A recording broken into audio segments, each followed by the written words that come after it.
How about Garnacho? So he's 20 years old, 2028. We both have him as somebody you move on. He is a natural winger, and there are no natural wingers in the system. He's also on a very low wage for a guy who's, Argentine international, played so much, and he has a long-term contract. That means you can get full whack in terms of fee. He just hasn't kicked on, and he's a very frustrating player, Garnacho.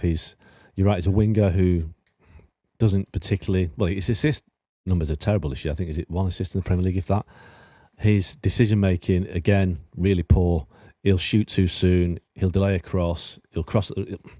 I just don't see any point in sticking with Alejandro Garnacho. I don't think he's a player that will develop. Let's talk about a couple of United players who are not there but are on their books. Obviously, the issue with Antony is his transfers. Not so much his wages, as you point out. His wages are not very big. Yeah. But is his massive fee and how much of, I think his unamortized value... Because this, he said 2 seasons, or is it? This is his 3rd season, he's got 2 left. Okay, so that basically means that you need to get 40 million for him. No, around 30. It was an 80 million pound side. I'm speaking in euros, okay? Okay. Thank you. 40 million euros. The empire's over. You need to get around 40 million, 35 to 40 million. Yeah. Right? You're not going to get that. Necessarily not from Betis. I don't think you're going to get that from anybody based on a couple months with all the bad press he's had before and whatever. I think what you can do, what I would do, is you do a loan with an obligation to buy. And the advantage of that is that the obligation to buy can be maybe 20 million. Yeah. A year from now, Betis can pay that. And if it is Betis, and they can be happy, and then he's gone. Jadon Sancho, he's on loan at Chelsea. Yeah. He has a year left plus a year option. That loan has this complicated, weirdo obligation to buy at a fee. I think it's between 20 and 25 million pounds this time. And then if Chelsea decide to send him back, they have to pay a £5 million loan fee. I think Chelsea will take him. They could extend the loan, to be honest. Sorry? They could extend the loan, couldn't they? And I think from Chelsea's perspective, certainly if I were Chelsea, I would keep him. I would look around at my wingers and I would see Neto and Madueke and Mudryk from his holiday and Joao Felix threatening to come back, and I would say, oh my God, I want this guy back. Marcus Rashford. Yeah. He's on loan at Aston Villa. You looked at his numbers and you think he's done badly. Emery would say, look at where we've progressed to in the FA Cup, where we're in the final, in the Champions League, where we nearly knocked out mighty Paris Saint-Germain, in the Premier League, where we're neck and neck for that 5th spot, and 6 might even get us back in. Marcus Rashford's my guy. He's done fine. 3 goals in 18 games as we record. Not a centre forward. We're doing this before. Not a centre forward. No, but listen, I said this earlier this week. There's a bit of gaslighting going on with Marcus Rashford. I think that the Rashford PR camp is trying to suggest that he's had a great time. He's rehabilitated himself. That nice lady, really? Rehabilitated himself at Aston Villa. You know what I'm talking about. You're just terrified of her. I'm not terrified of anybody, but it's more about a broader picture of people who are talking about. Look, 3 goals in 18 games. I was at both PSG games. The first PSG game in Paris, he ran a lot, shot for the ball, didn't get it, didn't do anything. The second leg at Villa Park, first half he was terrible, lost the ball for the first goal that PSG scored. Second half he had 20 minutes where he was on fire. And it seems that 20 minutes has turned him into, Lionel Messi or Cristiano Ronaldo. Right. It's 2 of his 3 goals were against Preston in the FA Cup. I don't think he's done enough. Aston Villa aren't going to commit a £40 million fee and even half of his £300,000 a week wage to keep him. They're just not. So he's going to end up back at United training this summer. He thinks he's got a chance of going to Barcelona. I mean, look, do you want to tell him or do I that you've got Lamine Yamal on one side, you've got Rafinha on the other, and even if he doesn't like Lewandowski's old, maybe he'll play centre forward. He hates playing centre forward. He keeps saying that. So Danny Olmo's always injured. Maybe he'll play number 10. But I don't know. I generally don't know. We both agree he shouldn't be a man. United should try to move him out. Mm-hmm. The question is, how much do they want to lose? The very, very slim possibility that Amorim takes him back. Do you think that's workable? Do you think there's any future at United for him? I think if Amorim believed he could work with him, he would have kept him around and rotated him in that 10 slot, which has been a rotating cast of characters. That's a call for Amorim. If Amorim says, hey, look, Marcus comes back, and then if it doesn't work out, we'll have a conversation in January, I'm okay with it. I think at this point you have to defer to what Amorim wants to do. And having said he'd rather play his goalkeeping coach at 63 ahead of Rashford, that I don't think there's a way back, but we have to consider the possibility. I think you can work out a deal with Villa. Ollie Watkins involved? I wouldn't take Watkins. I think with this younger team, I don't. It's nothing against Watkins, but I think United are building towards something. But is that what United need right now? Somebody that has got the age and experience in the Premier League now to be able to bridge the gap, because they've got a lot of young forwards who clearly aren't ready.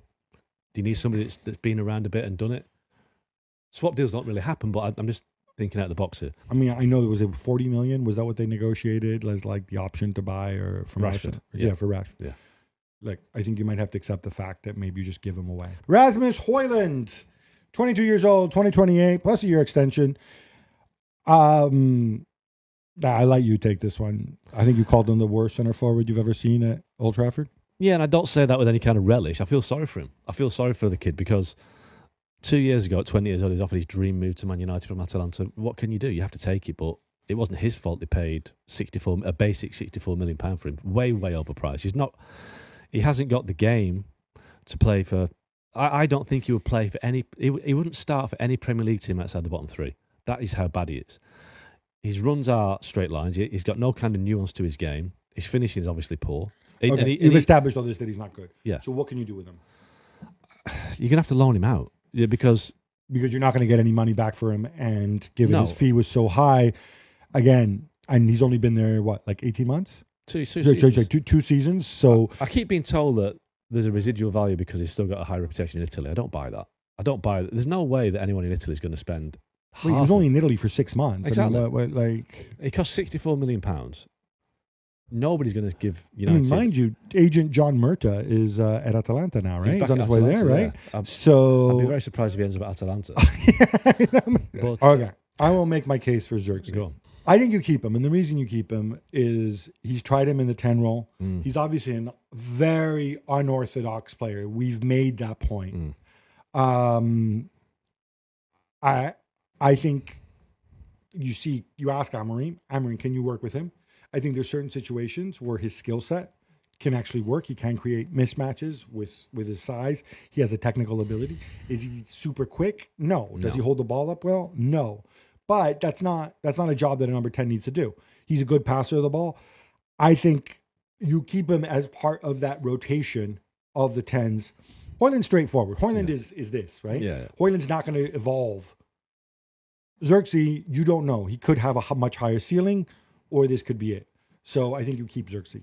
I think with Amad Diallo chucked in as well, I just think you keep him as a bench one, but he's not good enough.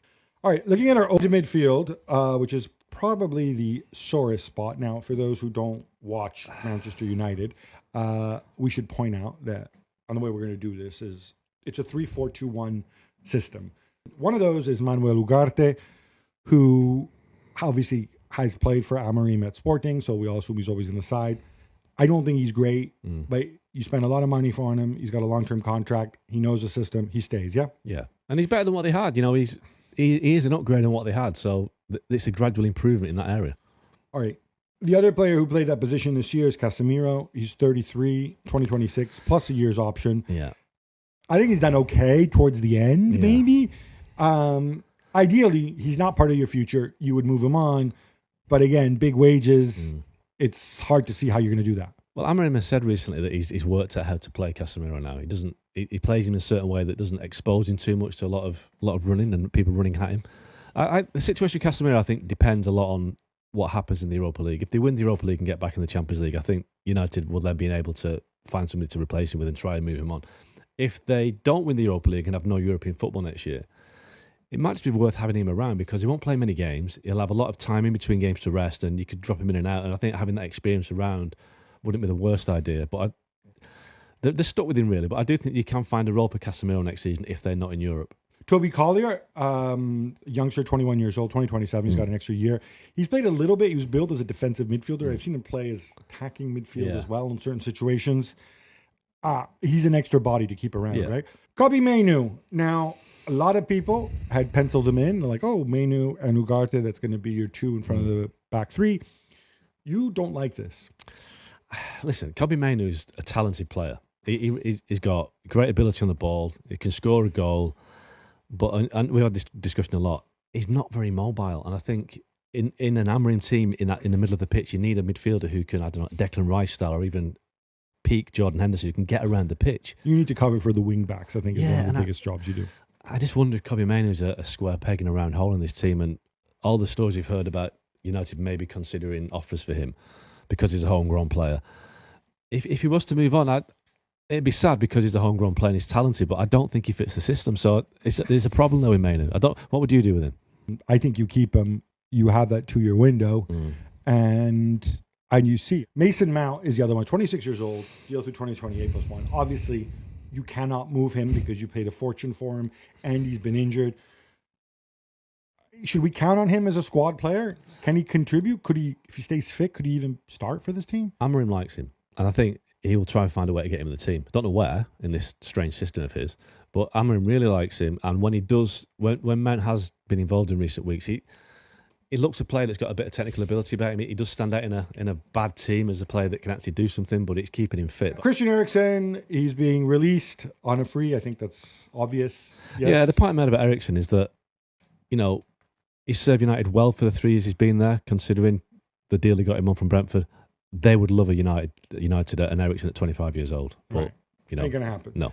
And that leaves us Bruno Fernandes, who, of course, extended his contract. He's a deal through 2027, plus a year option. There's no question you're not getting a new deal, Bruno.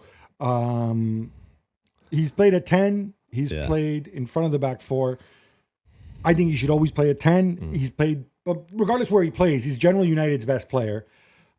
I think this is, and we'll get to this, it's so important that they bring in 1 or 2 central midfielders that can make that central midfield work so that Bruno can play closer to the goal. Yeah. Because he's also such a good assist man and finisher. Yeah. I mean, Bruno's done so well this year. He's played with a cape as well as anything else because he's been absolutely United's only player that they could rely upon. Amad Diallo, I think, has been a hit, an absolute hit until he got injured, and we have penciled him in as one of the 10s. Now, he played in kind of that wing-back role a little bit at the very, very beginning of Amorim's tenure. I think he can do that too if you want to go with a little bit what he had towards the end with Kenda. But he's a smart kid. He got the system very, very quickly. He is a guy like Bruno that, is a solid building block. Absolutely. So he's a straight keep because and hopefully he gets fit soon. Let's move on to our defenders. We have a lot of players who we're keeping here because either they just arrived. Very straightforward. Lenny Yoro is a keep. Matthijs de Ligt is a keep. Now, we don't love de Ligt, or you don't love de Ligt. I like de Ligt. He's been up and down, but I think he is improving in this system. It's a moot point anyway. You spend a fortune on him, and his contract is until 2029 anyway. He ain't going anywhere, right? No, and he's been a reliable soldier, shall we say. He's in a bad season, he's one of the few that stood up and actually delivered. Harry Maguire, whether we agree with it or not, is a keep because Amorim had them extend his contract by another year to 2026. And he's United's best centre forward right now. Yeah, exactly. Luke Shaw, 29 years old, 2027. He's a keep, but for different reasons. Well, he's a keep because I think you find it very difficult to find somebody to take him on. But, I mean, I've been told that his wages aren't as high as people might think because he's on more performance-related pay and because he doesn't play very often, doesn't get paid very often. So I think when he does play, and it isn't very often, he looks like a very good player. And I think Amorim would like to see Shaw available. But it's a sad story, Luke Shaw. He's had a lot of injury. I just don't think he's reliable to play. You can't build your team around Luke Shaw because he doesn't stay fit long enough. So I think you're stuck with him, really. And just hope he stays fit. We agree. You're keeping him, and if he gives you something, it's gravy. Easy. So I think one of the big discriminants here is going to be, obviously, the only way United are playing European football next year is if they win the Europa League. Yeah. If they do not win the Europa League, maybe that's when you consider, maybe things change because you don't need a bazillion players, right? Yeah. Diogo Dalot, 2028 plus a year's extension. You keep him, yeah? Well. Oh. I'm not a fan of Diogo Dalot. I think he is, as a defensive player, his defensive instinct is terrible. The amount of times you see him at the wrong end of the pitch when the opposition are attacking, and when he's going forward, he does attack very well, but his decision making is poor. Would you move him on? you know something? If somebody was prepared to pay a decent fee for him, I would. Okay. Because I think do you think anybody's going to pay a decent fee for a Manchester United player? Well, that is the problem. Nusar Mazraoui, we both like. Yes, Yeah. He's staying. He locked up 2028 plus another year. Very good Extension. season. And a There very you good. go. See, you Yeah. can't say something Yeah. nice about a United player. Especially if they've done well. We have Terrell Malacia, who's he was on loan last 6 months at PSV Eindhoven under pal Peter Bosch. 2026. He's 25 years old. He's done at Old Trafford. Yeah, we agree. He didn't cost a lot of money. Move him on. No big loss there. On the training pitch, some of the players they're releasing: Johnny Evans, 37 years old, 2025. Yeah, no brainer. He can start coaching or doing whatever he wants at this stage. And Victor Lindelof, who I suspect you're going to be mean to. I've already been mentioned by comparing to Diogo Dalot. Listen, he's been at United for 8 years. He can't head the ball. He's not very quick. He's not very strong. It's amazing that United have allowed players like Lindelof to stay for 8 years, and that is why they're in the situation they're in right now. Final defender on our list here, Lisandro Martinez. He's 27 years old. He's got a deal through 2027, plus a 1-year extension. We both agree you keep him, but you do not extend him because of the bad injury he's had, and also you have that cushion of the extra year. Yeah, everything's on ice with Lisandro because of the situation. I'm not sure he is a viable long-term left back. No, I agree. Left-sided center back in the system, but at least we got to give him a chance to show it. All right, so moving on. And Andre Onana. I would keep Andre Onana. And the reason I would keep Andre Onana, I know obviously he's had some high-profile mistakes, is I think Andre Onana fits Amorim's system. You're going to hear this a lot in this conversation. Who fits the 3-4-2-1? Who does not? He's shown no inclination of moving away from that system because he's a ball-playing goalkeeper. You can find another ball-playing goalkeeper out there, probably. But I think Onana is actually going to be difficult to move because you spent a lot of money on him.